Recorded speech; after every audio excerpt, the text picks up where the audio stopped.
Good afternoon, everyone. This video is brought to you by our friends at TrueLeafMarket.com, heirloom and organic seeds for any grow zone on our planet. You'll find that link in the description box, as well as links to all the other stories that I'm talking about and referencing in this video. Now, continuing to follow the European Superfreeze 2.0 as that cold pocket breaks off and descends into northern Africa, Spain, warm, sunny holiday. Wait a second.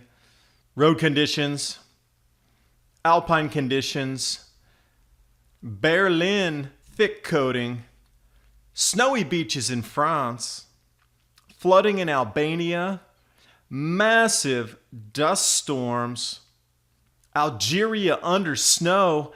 Now, wait a second, you have to understand, they said it is absolutely rare Sahara desert snows, and this is way back in January of 2018.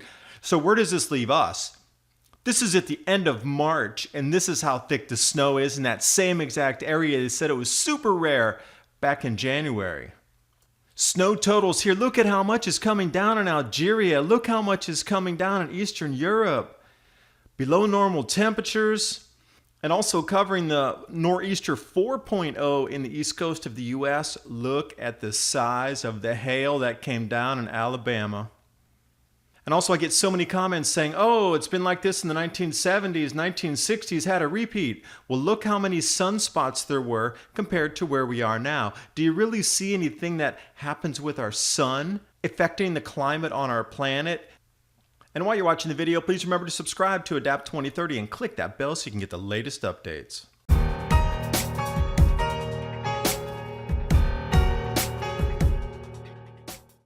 In the progression of European Superfreeze 2.0, after it left snow across the UK, record cold temperatures through the Netherlands, continues on down into Africa, day number 5. I wanted to come through. This will take us March 22nd. Notice how the air patterns are pushing that warm out of the way with the dust storm. And you see that clear line there where the temperature gradient is. And I'm wondering what kind of thunderstorms they're going to be occurring in the desert due to these two air masses. Moving March 23rd. You can see it moving March 24th. Let's come up to take a look at Europe in the exact same time. March 23rd, that deep dark purple, those are the grain belts. That's where we grow the crops. That is not going to be planted on time. That is still under feet of snow. So the planting time is going to be delayed even further than last week's predictions. Let's take a look at that dust storm. That dark chartreuse. That is basically solid particulate moving through the air. That is a sandblaster in our atmosphere. University of Athens maintains this data set here. It's called dust load and how many micrograms are in a square meter. And let's jump over to warm, sunny Spain for our holiday. Maybe not, because there's blanketing snows all the way from Germany down to Spain, and then you see what we're getting into in North Africa. Road conditions at the moment. Northern Spain.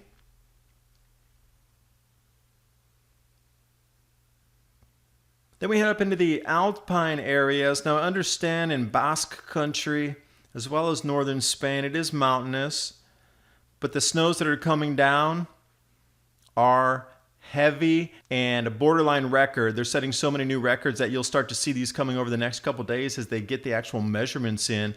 But preliminary reports are talking about record after record after record after record coming in right now. Stunning scenery, though.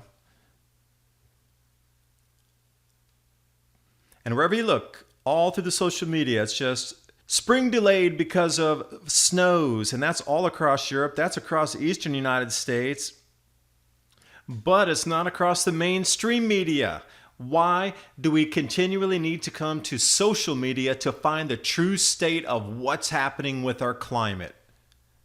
And when trucks are looking like this in Barcelona, in Spain, you just have to ask yourself, what is going on Because we merely need to look back at the heavy snowfall in Spain February 7th, record snowfall in Spain September 25th. Do you see a pattern now emerging in these areas where it's continually record in the beginning of the winter and records at the end? And Barcelona also had snow earlier in the year all the way down to the beaches, which was considered rare. And now they have it for a second time in the same season. How double extra rare is that?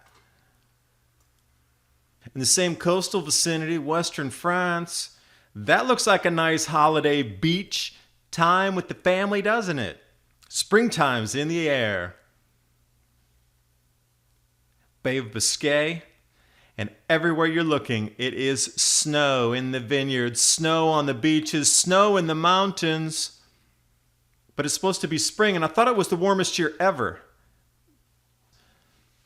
Berlin, they call it badly affected and thick coating. The media, well, they say something different. Let's jump over to where it's not snowing, but where the snow is now melting from record snow this season. Albania. What's not coming down as snow is coming down in rain, and then it's melting the rest of the snow that was on the ground, and you're starting to get these massive floods moving down river. And here we go. Look how far that's coming inland, off the river, encroaching further into the neighborhoods there. This is going to be the repeated theme as this melts over the next month. Now let's stay on the snow totals here, because snow is not done by any means of the imagination. It is going to snow. And please notice the dates on here. March 24th. Ooh, through March 26th. Look at the uptick. Northern Europe. And it's still through March 27th. And it's going to continue into the first, second week of April. They're still forecasting snow. Now let's jump down to North Africa, because Algeria under snow. SOT.net had linked back to the original article, and you can take a great rundown. SOT is top-notch at putting all of this information together. I'm a fan, and they post some of my stuff, but I've been following them for a couple years, and they always have the newest news up, so you can find updates on their site too. So let's return back to January 2018. You see that white? That's snow in the Sahara Desert. Now, even NASA and the European Space Agency and The Guardian were calling this rare snowfall in northwest Algeria. Now, please remember, this is back in January of 2018. All these great images came across. They had up to a meter of snow, which is 3 feet of snow in the Saharan dunes. And this was absolutely rare. Oh, wait, but it happened the year before, too. So what do you call this? If that was January and it was super rare snow, and now we have this depth coming in almost April, literally 2 months after, when it was considered rare to snow in the desert. Well, I guess this would have to be extra super double rare snow. Cars sliding off the roads, mountain passes closed. That doesn't seem normal to me. And look at the thickness of the flakes as well. First day of spring, snow, Sétif to Batna. These aren't the highest mountain regions either. These are going down lowland. Unbelievable. White out here for you so you can see how high do those mountains look. That's an enormous amount of cloud cover too in one of the driest places on our planet. Now, speaking of anomalous events coming from the sky, let's take a look over here at that electrified front that was sweeping from Alabama the day before yesterday. Now it's over South Carolina, and they have, I don't even know what you call it, extreme, ferocious electric storms tearing through the coastal areas of the eastern United States. It's beyond a thunderstorm. It's an electrical storm mixed with this type of hail coming down and borderline hurricane winds. This is small. This is what was coming out of the sky. And this scares me because this is what they were talking about in the 1400s that came down and in Europe crushed and pulverized towns that were made out of wood buildings. So badly that when the storm was over, the wood shrapnel was driven so deep into the mud that when people looked, they did not even know a town existed there before. All right, this is one hailstone. But these accounts coming back from the 1400s and the Sporer minimum in Europe. This type of hail, but even larger, decimating towns. It's just the beginning. It is absolutely, we are here at the grand solar minimum cusp. Can you imagine if that hits you? And I do want to come back to the international sunspot number. I've had so many people writing me saying, wow, it's just like this in the 70s when I was a kid. Or people writing saying, oh, well, you have to go back to this date in the late 60s or early 70s to find this type of snowfall or records again. But I will ask you to look here. What is matching? Where's the low point? We're actually lower than we were in the 1970s coming down off of this. So you can start to see some pattern matchups here just with the sunspot count. Now keep that in mind because the next solar cycle is going to be below 50 sunspots. And I have it on good authority that it's going to actually be below 25. We'll just leave it there. But I want to go out with the forecast here. As I stated last year, the ramp up of the intensification, I've divided everything into yearly segments based on Valentina, Zarkova, Shepard, Zarkov, and Potpov's work. It's the double dynamo in the sun. This is the magnetic wave. The further the wave is apart, the more intense the weather is going to be because it has a canceling effect. So take a look at the small increases from 2017 to 2018. That's in the yellow on the left. That's coming up into the center green. That little uptick, that little slide up is pretty much where the intensification was that you're familiar with.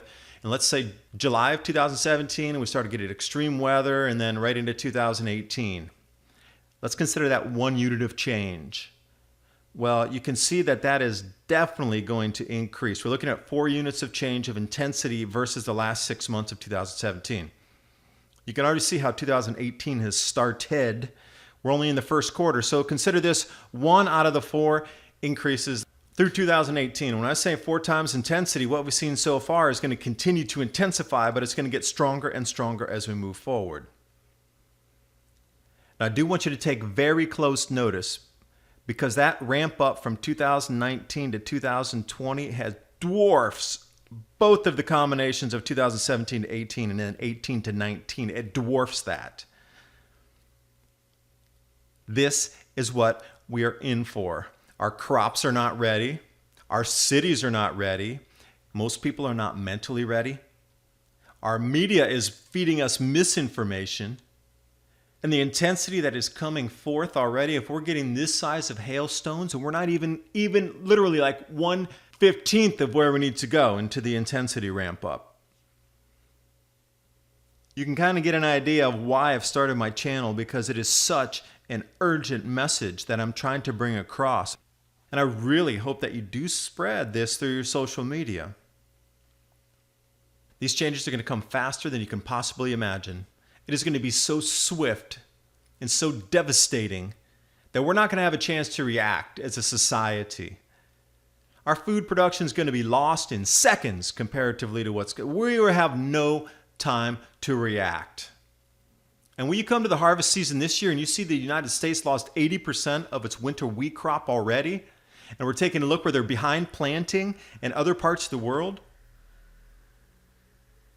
and your food prices increase by the end of this year, wait until we get into 2019. Welcome to the Grand Solar Minimum. I hope you can explain it to others. I hope you do your research. Everything is linked below. And I wish you the best of luck because it's here.